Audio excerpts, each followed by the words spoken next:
Good afternoon. Thank you for joining us.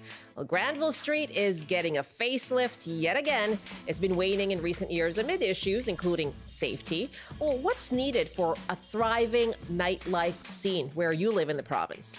Also, BC's Child and Youth Representative says BC's child welfare workforce is, quote, undeniably in a state of crisis. Her latest report just came out this morning. Jennifer Charlesworth will join us. We'll also get reaction from the Minister of Children and Family Development. And you can call in with your thoughts on what vulnerable youth in BC need. I'm Michelle Elliott. Welcome to BC Today.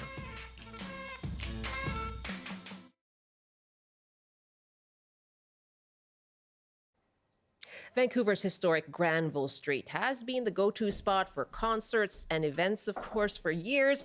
It is also, though, notorious for attracting trouble, right? Public disorder, vandalism, even violent attacks. Now, the city of Vancouver is asking for public feedback on a new plan for the area, and that includes bringing in more hotels and condos as well. Time will tell if the plan will work, but public safety concerns are shared in every city around the province. And of course, that yearning for a nightlife is also there anywhere you live in BC. So we want to hear from you. What is needed for a thriving nightlife and entertainment district in your part of BC? What draws you for a night out, and what keeps you from going to an area for a night out as well? 1-800-825-5950. You can also call 604-669-3733. You can hit pound 690 on your cell phone, or if you'd like to email, we're at bctoday@cbc.ca. Joining me here in studio is Jeff Ginyard, Executive Director of the Alliance of Beverage Licensees in BC. Good afternoon, Jeff. Thanks for joining us. Good afternoon. It's my pleasure. How would you describe the situation on Granville right now? Well, no matter how you measure it, looking at Granville Street right now from business or from street disorder or from any perspective, it's not working.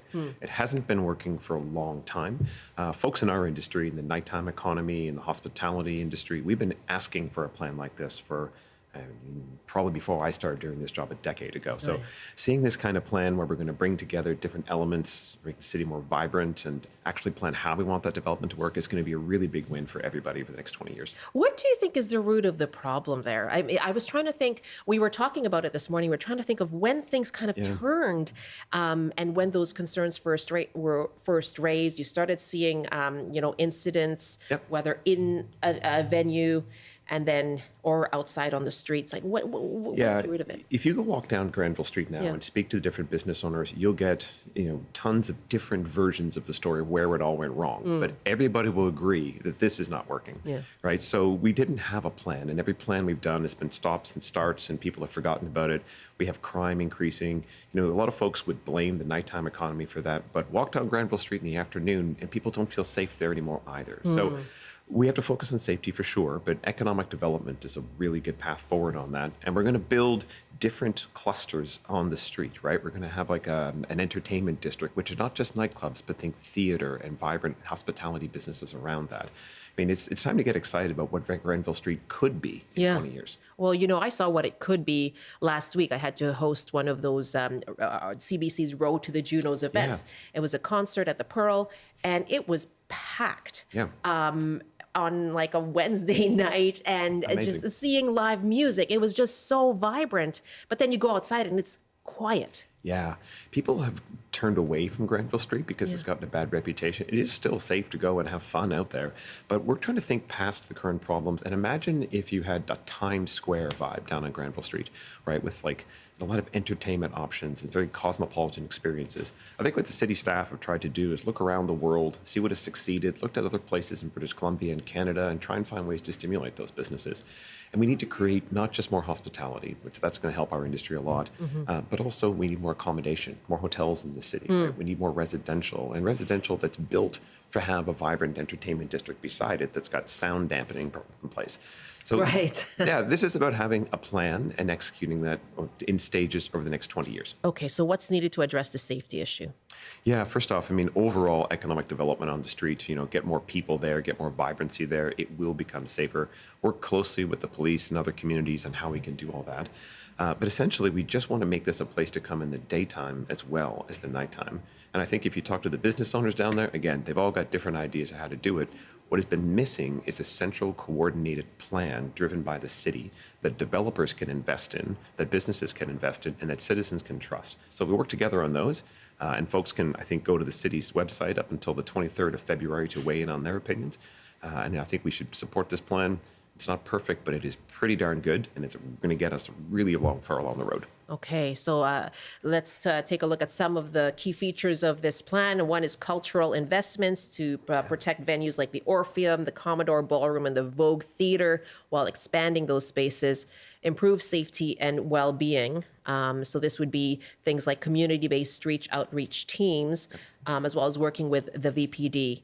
And land use and development as well. And then again, looking at those kinds of mixed use, commercial, residential. Okay, let's take some calls here. My guest is Jeff Gignard, who is the executive director of the Alliance of Beverage Licensees in BC. We're asking you, what is needed for a thriving nightlife and entertainment district? Let us know for yourself what draws you out to an area, what keeps you away. 1-800-825-5950, 604-669-3733. You can hit pound 690 on your cell phone. Well, let's take a call. Oh, this is a good area to hear from. Angela is on the line in Kelowna. Hi. Hi, welcome, Angela. Thanks for taking my call. Yeah. What a great conversation. I live in Kelowna. I've also lived in Toronto, and I'm a local DJ, so I can speak kind of to the nightlife nightclub environment in Kelowna. Absolutely. The one thing that I'm pretty sure every artist, whether it's EDM or rock or whatever, we have no venue space anymore, even compared to 5 or 10 years ago. And one of the biggest things that's constricting it is the condos going up. And it's really important to have the housing happening, maybe not the $1 million condos. That's not really helping out the average guy. But the issue with the condos going up, it's taking up space, but then also there's noise restrictions coming in. So it's harder to run late night music venues you've got the pounding bass and you've got the lines outside and they're fantastic, rich, thriving environments. Yeah. But we're slowly getting pushed out because more housing is coming into the downtown core, which is of course of huge benefit, but it's slowly creating less space and less allowance for louder music events. Performers like yourself. So Angela, we heard from Jeff here that what we need is both, right? A mix of housing and those venues and noise control as well, so that people who do live near those venues, their concerns are addressed. Like, what do you see? What do you hope? Because you would need housing as well, wouldn't you? Yeah, of course.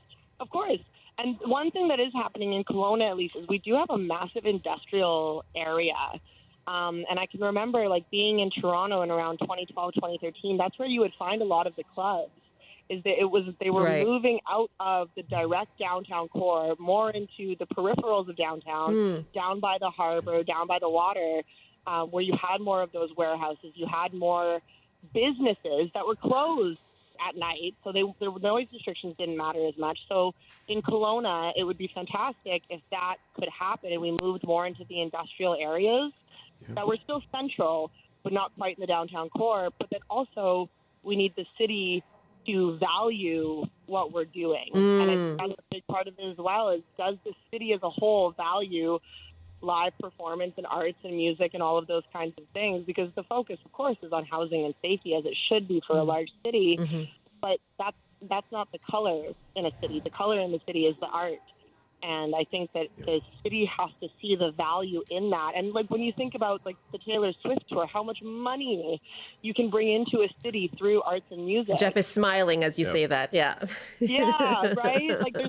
It's just like the school boards. The first thing to get cut is art and drama and music, not science, math, sport, right? And we see the same thing on a larger scale in cities, right? So I think it has to be a wider, the city's got to value it.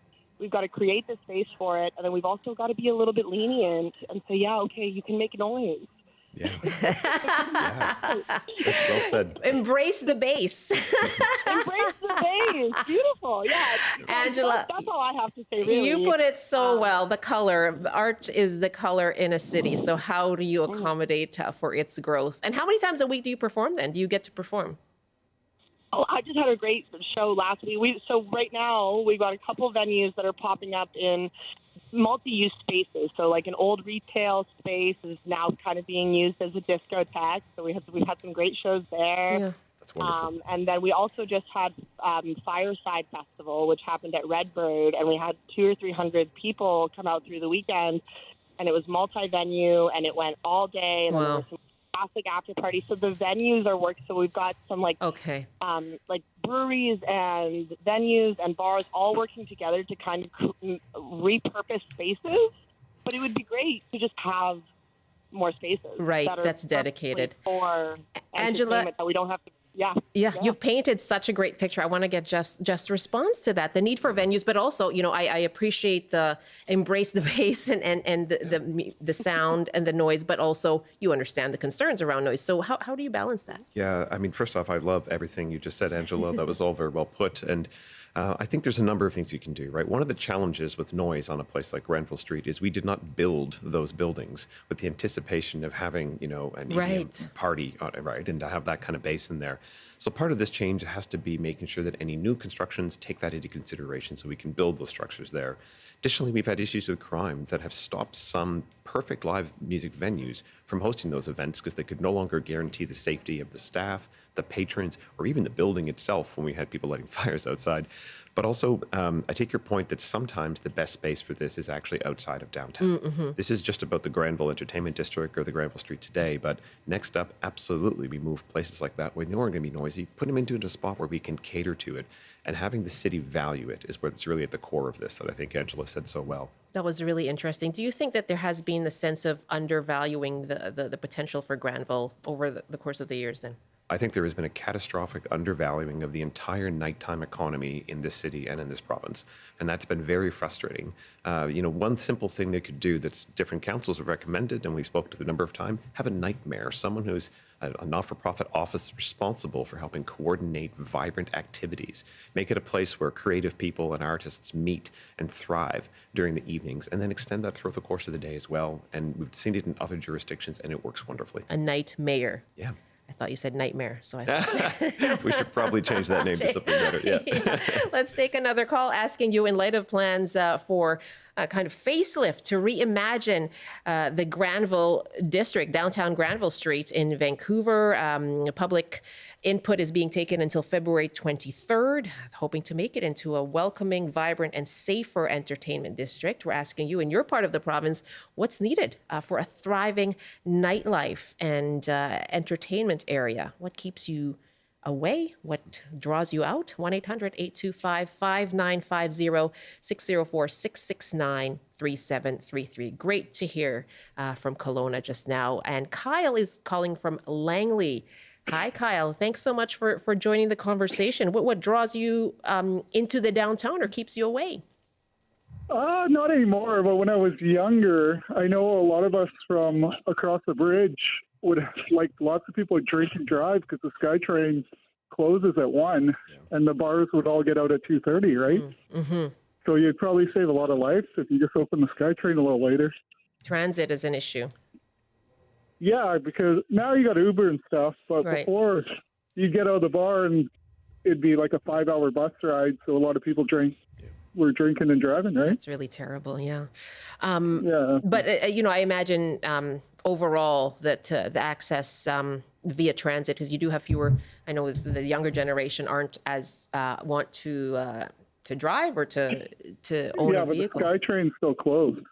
Yeah, I'm just looking here, and the last train is, around 1 a.m., and on Saturdays around 1 a.m. as well. That's a great point, Kyle. Thank you very much. It is. Yeah, thanks, Kyle. So we had this battle a few years ago before we got Uber and other ride-sharing services in the city, and that put incredible opportunities out there. First off, we couldn't even get our staff home at late at night, right? Because there was few taxis available. Transit has to be a part of this discussion. I know TransLink says they're doing maintenance on the tracks overnight and on the trains. That's why they can't do it. But I feel like everybody agrees that if we can get an extra hour or two of that night service, it would be a massive game changer for our industry. Well, imagine the cost as well, of transit versus an Uber. Yeah. Given surge pricing as well. Absolutely, right. So I would hope that we see in places like Vancouver where we have existing, transportation infrastructure, expand that. And in other municipalities in BC that are trying to do sort of a nighttime economy, if you don't have ride sharing in your city yet, you really need to. Okay, let's take another call here. We actually have an email too asking you what makes for a thriving nightlife scene wherever you live in the province. Chris writes, I agree that Granville should be more dense and more pedestrian friendly, but there's one part of the plan that's problematic. I understand the temptation behind getting rid of vehicles on Granville, but ABC's plan to move buses off Granville goes too far. Right, this is a part of that proposal. I won't visit if transit isn't good. And that, ties into what we've just been saying, the need for transit. Yeah, you have to get people there and you have to get them home safely, right? We're the hospitality industry. We want to take care of our customers and our guests. I think at various times and during the summer, we have closed Granville Street to pedestrian-only traffic. So we've moved buses a block over or so. Ideally, you don't want to go much farther than Seymour or Howe so that customers only have to walk a block in the evening. And, we do some of that work during things like, the Olympics, right, where they moved buses off those streets. So I think they're trying to strike a balance on that. But ultimately, SkyTrain, Uber, other systems like that will help alleviate some of that demand too. Yeah, important point. That is a big part of the proposal as well that I imagine will get different kinds of reactions. For sure. Yeah, asking you again what you think makes for a thriving nightlife scene. If you're calling from Victoria, I know there are plans there for reviving some historic buildings as well. So we'd love to hear from you. 1-800-825-5950, 604-669-3733. If you want to email us, we're at bctoday@cbc.ca.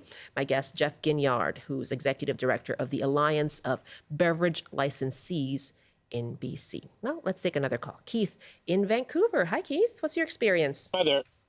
Yeah, my last experience was probably about 10 years ago. I came from the film festival closing party, had a suit on, obviously looked really good. Went into Doolin's, good beer on tap, Right. no lineup, no cover. And so imagine yourself having a drink of a beer and then somebody slams their hand into your elbow on purpose. So I'm no expert, but glass on teeth, maybe not the best thing. So that's the last time I essentially went out partying, and it's also probably an age thing. I mean, I'm from Halifax. I used to sell hot dogs to drunk people, and kind of saw the party scene there. But and I'm sure some of that idiocy happens. I guess for a thriving downtown district is simply safety. It's there's have a laugh, have a party and have fun, but it's I remember probably 7 years ago some of the attacks that happened. I think one of them was actually quite close to there, on the sidewalk, unprovoked, just brutal attacks. So there's that level of, and I guess that's the unpredictability. The chances of that happening are extremely slim, but that was my last experience. And like I said, I had enough sense, number one, to finish my beer, but number two, just to get out of there right away. So Probably that's very my smart. thoughts. So safety. Yeah, that's such a big issue, Keith. Thank you so much. Sorry that happened to you, Keith. And Yeah. that is, fortunately, and it's no comfort to you, that is the exception, not the rule. And all I can do is assure you that groups like Bar Watch, I have a code of conduct, and they're very focused on keeping their patrons safe. We have groups like Good Night Out that provide safe walks home, and the Downtown Vancouver Business Association is working on a lot of safety issues as well. It's something we take very, very seriously. And he brings up a good point that there have been some really serious incidents on the streets in Granville. I mean, what's being done to address those? Yeah, that's been a frustration for industry as well, because sometimes that people have a tendency to blame the nighttime economy. And like, there's no fights or that stuff is not happening inside of our establishments. It's often happening outside. And it's because a few people who are intoxicated or perhaps have mental health issues living in SROs nearby are mixing different Well, populations. we don't know that, but In certain incidents that I'm thinking of specifically, right? So they end up having different populations mixing. People can't get a ride home, so they're maybe drunk on the street. Like, that kind of disorder is not good for anybody. That's not what we're trying to do. And there's little things you can do in the hospitality industry, even just staggering your exits as patrons go out. Sometimes it actually helps to stay open an hour later, so you can make sure people are filtering out and they don't have this congregation of frustrated people trying to get home on the streets. So it's a difficult challenge, but it's something our industry is working on. we have another comment on safety. In fact, when it comes to nightlife, economy, the nightlife economy. And Nash is calling from Vancouver as well. Hi, Nash. No, they'll have it. No, they have all. Hello? Hi there, Nash. Go ahead.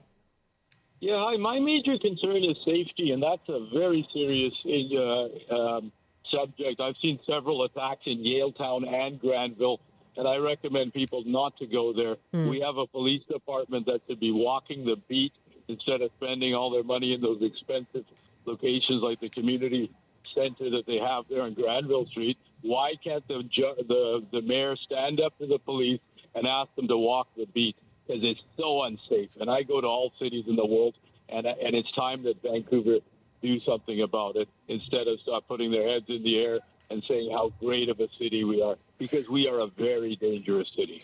That is part of the plan, working with the Vancouver Police Department and community partner organizations. Right. It says to implement safety for everybody, enhance safety for everyone. But Nash, there's a point there that's kept you away. You've encouraged people not to go into Yaletown or Granville. What could police officers do that balances that need for safety, but also not being kind of an imposing presence? Yeah, I mean, I appreciate Nash's perspective, and we all share his concerns about safety. That's part of what this plan is going to try and achieve. My father was a police officer for 37 and a half years, and when I would talk to him about things like this, he would agree it's about walking the beat. It's about community policing, having a good presence out there, talking to people, making sure you're working directly with the business owners. We've got a great partnership with the VPD and the folks who run those bar watch bars. If something happens, the police respond very quickly, and we try and control the incidents, take them off the street, get them somewhere safe, and get the help that people might need. So, yeah, it's about working proactively with law enforcement. Really great to have you for this. We'll see what comes of the public input. Yeah, it's exciting times. Yeah, well, this is something you've called for, and certainly something we'll watch. Jeff, thank you so much. It's my pleasure. Jeff Ginyard is Executive Director of ABLE B.C. That's the Alliance for Beverage Licensees in the province. It is now 12:28. Now, Canada plans to appoint a fentanyl czar as part of its agreement with U.S. President Donald Trump to tackle the fentanyl crisis and border issues. Also yesterday, Conservative leader Pierre Poilievre announced a proposal for mandatory life sentences for those who traffic 40 milligrams of fentanyl. We asked for your thoughts on these stories, and here are some of your emails. Wanda writes, let's lose the term czar. Director, chief, minister. Czar is not a Canadian word, seems to be popular south of the border. Sure glad we are north of the 49. Doug writes, prohibition doesn't work. Smuggling is the oldest profession, and wherever there's demand and a ban, there will be smuggling. We've been trying to stop smuggling of illicit recreational drugs of one kind or another for more than 100 years, and you can still get anything on the street for a nominal fee. The solution is not to put dealers in jail for life at enormous public expense. That's been proven to do more harm than good. You can't stop the supply so long as there is a demand. The solution is safe supply to eliminate the dealer's business model. Far cheaper and far simpler, but perhaps doesn't make such a good campaign slogan. Penny writes from Kamloops, it's sad that all the issues around fentanyl are blown up by politics. As usual, there's nothing mentioned about resources, treatment, etc. for the thousands of Canadians suffering from fentanyl addiction. They continue to be the dying victims while politicians spew promises that don't come to fruition. In BC, we need to be looking at expanded models of Redfish, Concurrent Mental Health and Addiction Center. The money spent on a czar would fund a strong start in treatment areas.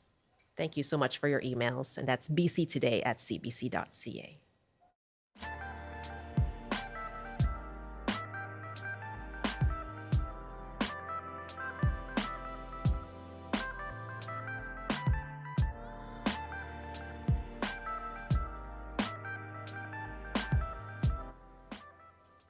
Well, our colleagues and friends over at The Morning Show, the Early Edition in Vancouver, have some very special programming coming up tomorrow, right before the Invictus Games kickoff. Friday's episode of the Early Edition will broadcast live from the Squamish Nation. Here's Stephen Quinn to tell us all about it. On Friday, February 7th, you're invited to tune into a special episode of the Early Edition. We're live with the Squamish Nation for a day of stories, music, and special reports. We'll go inside the Sinnock development as their towers continue to rise. We'll meet the people keeping Squamish culture alive for generations to come. And on the eve of the Invictus Games, we'll learn how the Squamish Nation is planning to co-host the event. That's on the Early Edition, our live special, beginning at 5:30 on Friday, February 7th. You can tune in and listen to the radio or watch online for that special programming. And that's Stephen Quinn tomorrow starting at 5:30. This is CBC. I'm Michelle Elliott.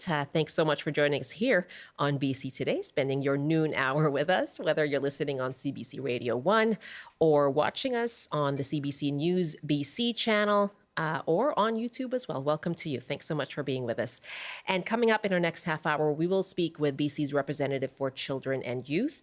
Her new report looking into the child welfare system and its workforce is pretty scathing, and she's just released it this morning. We'll talk to her, and then we'll get a response as well from the Minister of Children and Family Development coming up at 12:50. And you can call in before that and let us know what you think needs to change to boost the workforce when it comes to the child welfare system in BC. That is coming up after this CBC News update. And here's Rob Zimmerman.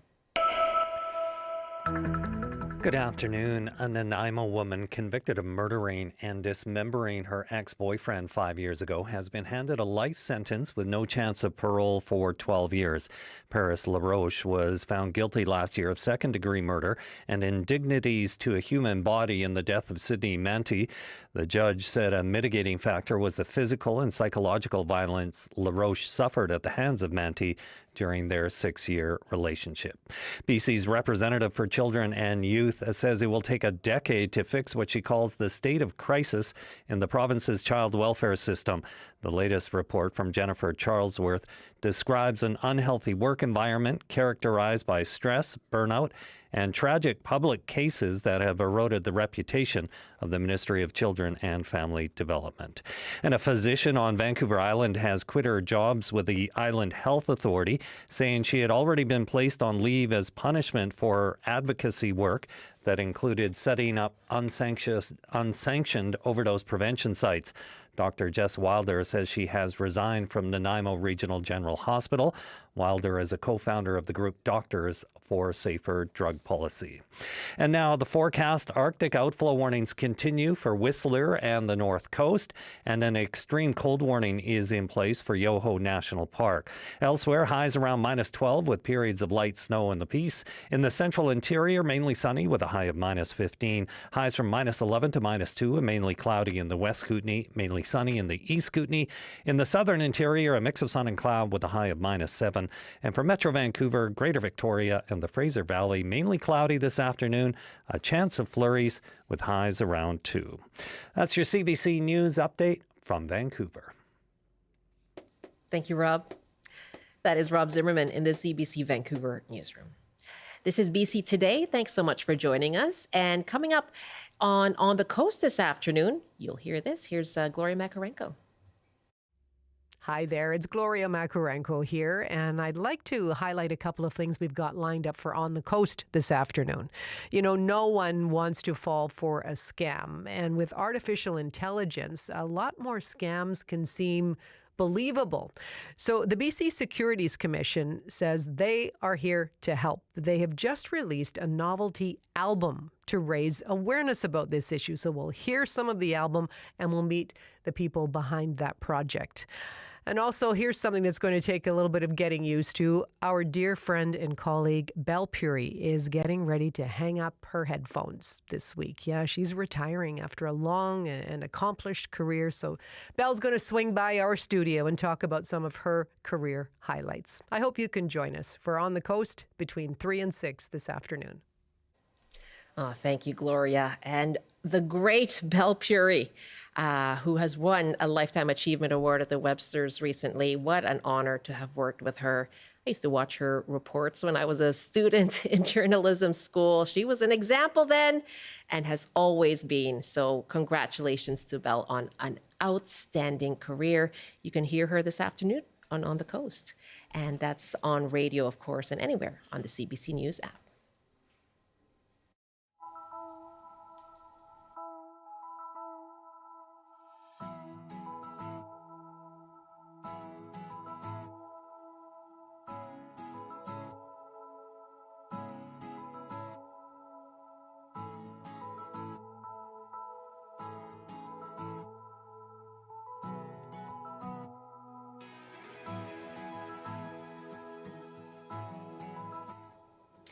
As you just heard in the news, another report raises red flags about an overworked and understaffed workforce in BC's child welfare system.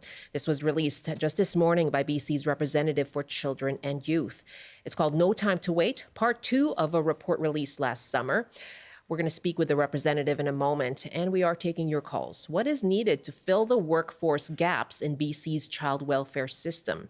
You can call us 1-800-825-5950, 604-669-3733. You can hit pound 690 on your cell phone. In a few minutes as well, we'll be joined by the Minister of Children and Family Development to respond to these concerns. But first, BC's representative for children and youth, Jennifer Charlesworth, joins me now. Good afternoon. Good afternoon. Thank you for having me. Thank you very much for joining us. What have you found when it comes to the people who work in the ministry, the social workers who are on the front lines? What we've found first and foremost is that they are very committed to the young people that they're serving in the families and communities. They want to do really good work, and it is very honorable work. 82% said their work was meaningful. But unfortunately, the conditions within which they're working is making it extremely difficult to do the kind of work that they know is important for the well-being of kids. So we did a lot of research and talked to a lot of social workers, child welfare workers, and found that 80% said that they were unable to properly do their work because of the pressures of high caseloads, vacancies, and lack of supports, not being able to refer families to community agencies in a timely way to get additional supports, and not having the tools that they need to do the job in a good way. Wow. I mean, if you're faced with those kinds of pressures, what gaps does that lead to when it comes to the service for these vulnerable youth? Well, that's exactly the point. We released a report in the summer called Don't Look Away, and government accepted the recommendations from that to take a really strong focus on child well-being, supporting families, addressing violence, supporting kinship carers, working together better. But the bottom line is we are moving towards that North Star of child well-being. But in the meantime, as you say, there are vulnerable kids and families that need the support right now. And for many of the workers, they're feeling that they're right on the edge of burnout. They're doing the best they can, but because they don't have the supports that are necessary. So we see through our work of reviewing injuries, deaths, doing advocacy work, that many of the workers aren't able to do the things that are necessary, spend time with young people, support families, and that leads to more complications and more complexity, and children not getting what they need when they need it.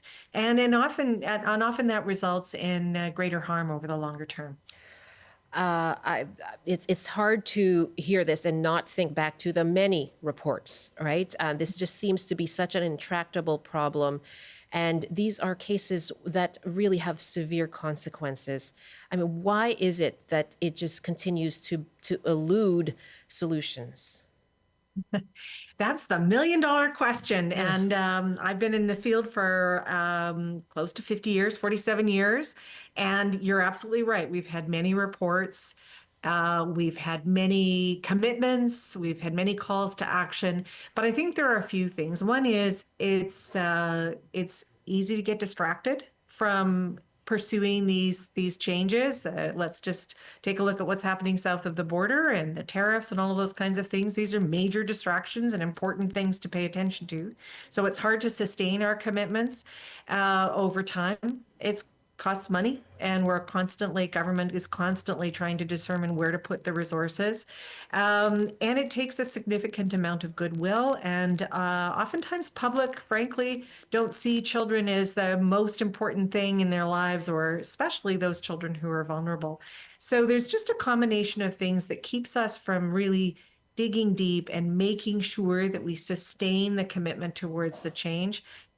I have to hold my hands up to government. They did accept Don't Look Away. They've addressed many of the issues within the mandate letters that were recently released.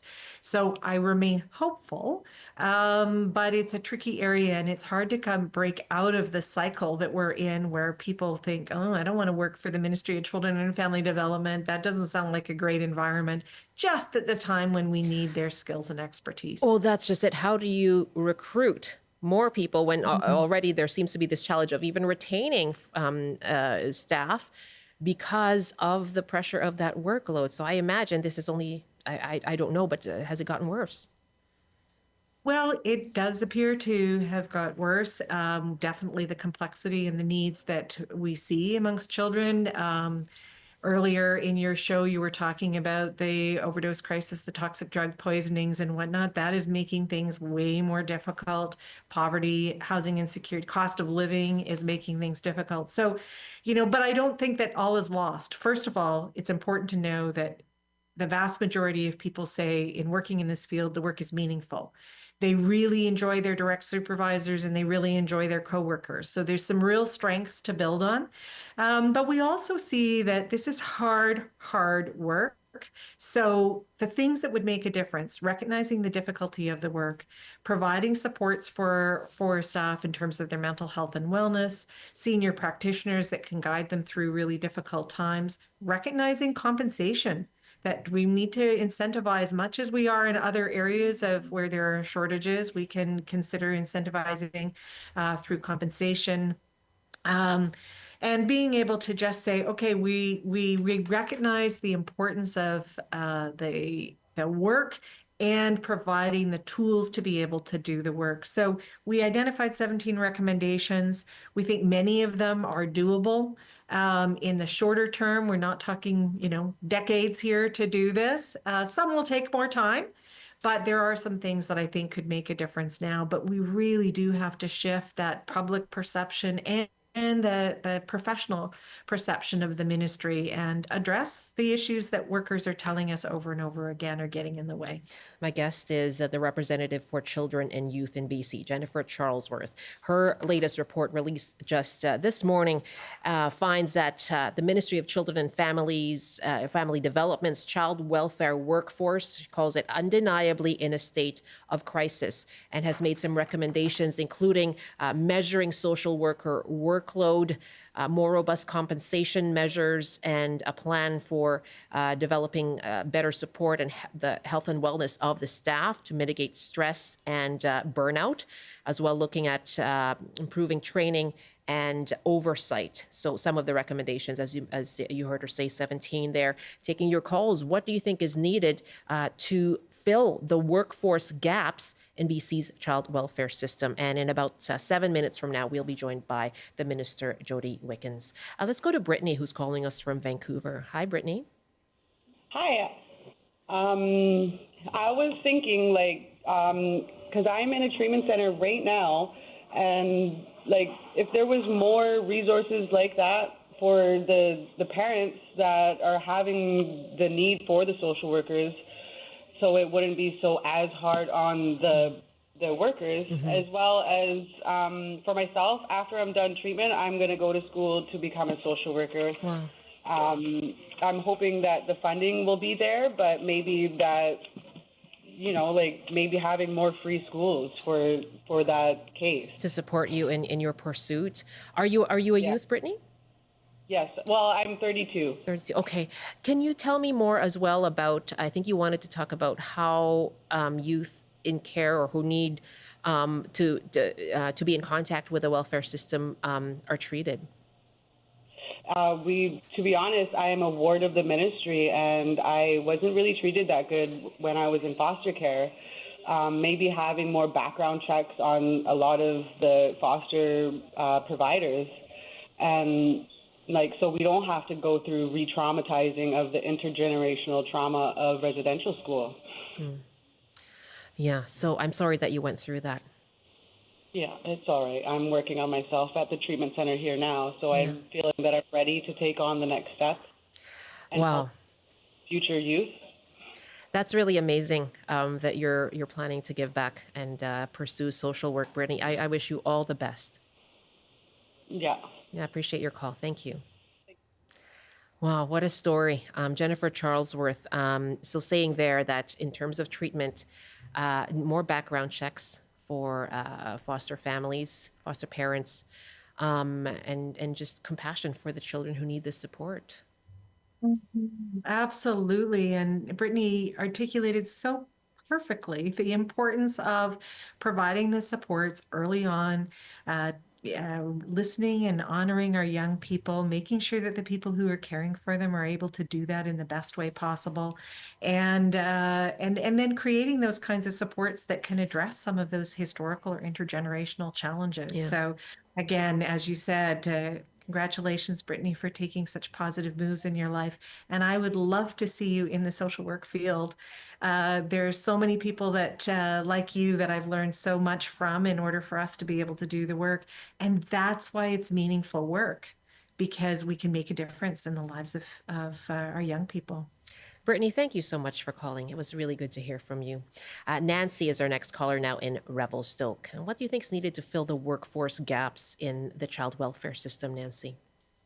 Well, there has been some really successful programs linking seniors and kids in the system, and it works out very well for both the seniors and the kids. Oh. They learn from those seniors how to lead a successful life, and they bring a lot of life and enthusiasm to the seniors' lives. Have you been part of this, Nancy?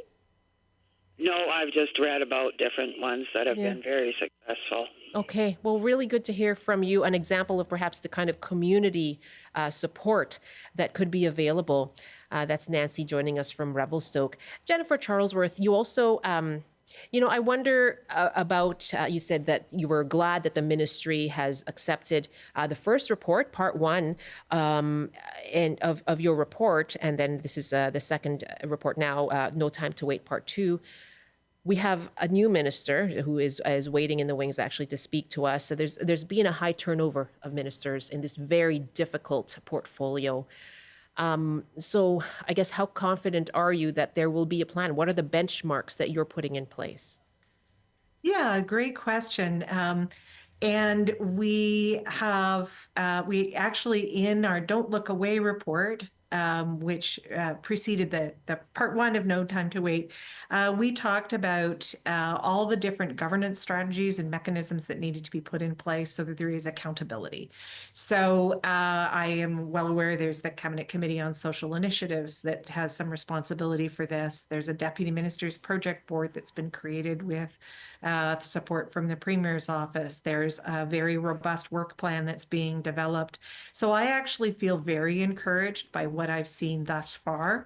And we're looking forward to continuing to work with government. And although the focus is often on Ministry of Children and Family Development, it's actually an all of government initiative that needs to happen, because all of the children that we see in our work, there's an intersection with income security, anti-violence, poverty reduction, and housing and healthcare, among many things. So it's really important that we see this as a bigger issue. And like your previous caller said, also looking within our community and the assets that we have within our community, those relationships that we can foster that support our young ones.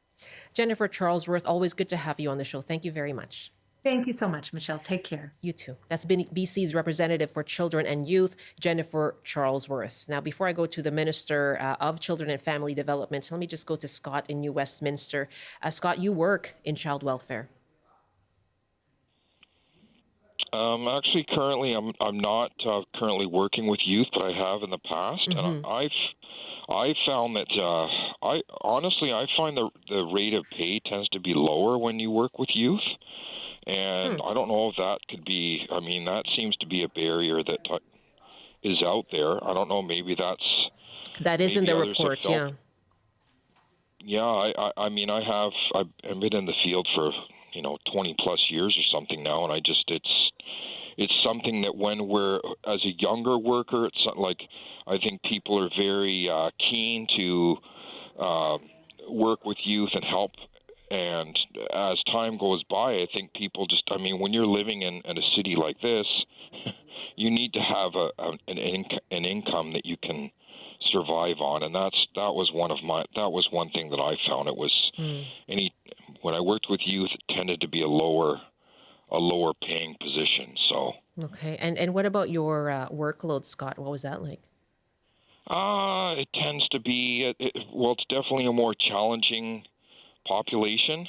I've worked with offenders. I've worked with federal and provincial offenders. I've worked with the homeless population, mental health and addictions.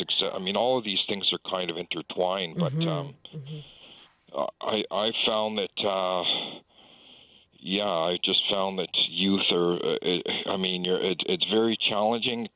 The workers tend to be on the younger side too. It's sort of I find is when you first get into the field, it's a road you go down, and then after a while, it was like, wow. I mean, the rate of pay in comparison in other areas tends to be higher.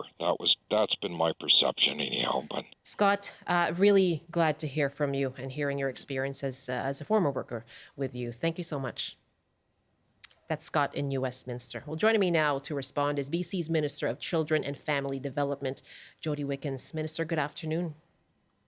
Good afternoon. Thank you for having me. Thank you so much for joining us. You've heard the concerns now. These are ongoing, long-standing concerns about gaps in the child welfare system and the workforce. You heard from Scott talking about compensation, which is one of the recommendations to look at a robust compensation system. What steps will you take to address these concerns? Firstly, I really want to thank the representative and her staff for all of the work that went into this report. We are absolutely in alignment, myself as the minister, with the representative's recommendations, her views on, what we need to do in the province for, children and youth and the workforce. I absolutely agree that our child welfare workers are passionate and dedicated to the families they serve and to supporting one another, and that absolutely came through in this report. And hearing Scott call in just before me, you can hear the dedication that these welfare workers have. Yeah. We are reviewing the 17 recommendations in part 2 of the report and are responding to each one. There's clearly more work to be done, and there's a lot of work that we have already undertaken. Like what? And so we have increased our workforce with staffing almost 20% in the past 2 years. We've looked at increasing Indigenous-focused training. We have hired the first Indigenous child welfare director in the country and in the province. We are absolutely assessing workload. A number of the recommendations, like I said, are already being worked on and are a part of the ministry's comprehensive workforce plan. There's always more work to be done, and as the minister, I'm committed to doing that work. One of the issues brought up as well in this report is the need, the really decades-long call for an independent registrant body for what are considered social workers for oversight. Are you taking steps to establish such a body? Yeah, we've absolutely accepted that recommendation and are considering it. I also absolutely agree with the representative that any move towards mandatory registration needs careful consideration, particularly given the challenges with recruitment and retention and the environment that we are currently in.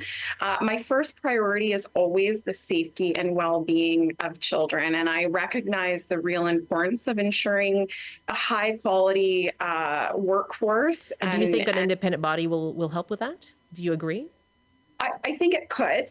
And I also, again, agree with what the representative put into the report, that we need to measure that with ensuring that we have enough workers in the workforce. We've seen unprecedented population growth in our province. Almost 550,000 people have come here over the last just couple of years. And so it's challenging times, and it's a challenge to keep up. Like I said, there's always more work to be done, and we're doing that. Okay. And for yourself, then, this is a new portfolio for you.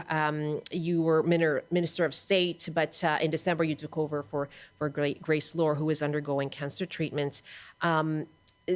Given and that, of course, I understand is a unique and unexpected situation, but we also had Mitzi Dean, who was demoted from minister. There were calls for her resignation over her handling of that horrific case of abuse of 2 Indigenous children in foster care, one of whom died.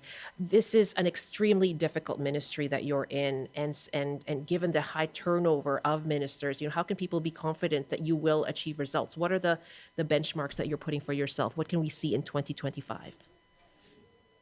Firstly, I was incredibly proud of my colleague, Minister Lore. The dedication and passion that she brings to this file is the spirit in which I also come to the file. I have worked, I often say I've been a fighter for kids since I was a kid myself. And so, I have 2 teenagers that receivers of services. I've been a deliverer of services, And what will you deliver this year? Well, I'm very, very pleased with the direction of my mandate letter. And so in that is, a strong mandate around the resumption of jurisdiction in partnership with Indigenous communities. It's working across government for a whole child and youth well-being plan that takes a whole of government approach, and also really passionate about strengthening services for children and youth with support needs and mental health needs, and realigning those services with health. I'm really pleased with that strong direction. Okay, and it is a strong mandate letter that I've seen. Is there one recommendation you can see taking shape this year? I believe all 3 of those recommendations are taking shape this year, and the ministry's service plan will come out in February, and so we'll see those mandates come through. A lot of work has already begun. Lots of work to do. I remain hopeful. I will never give up on doing better for children and families in this province. That is, it's an honor. I look at this position as an honor and a privilege, and I intend to work really hard. I really appreciate, I know it's a busy day for you. I really appreciate your taking the time with us. Thank you so much. Thanks for having me. Jodie Wickens, BC's Minister of Children and Family Development. Just about the end of our show. Thank you so much for joining us this afternoon.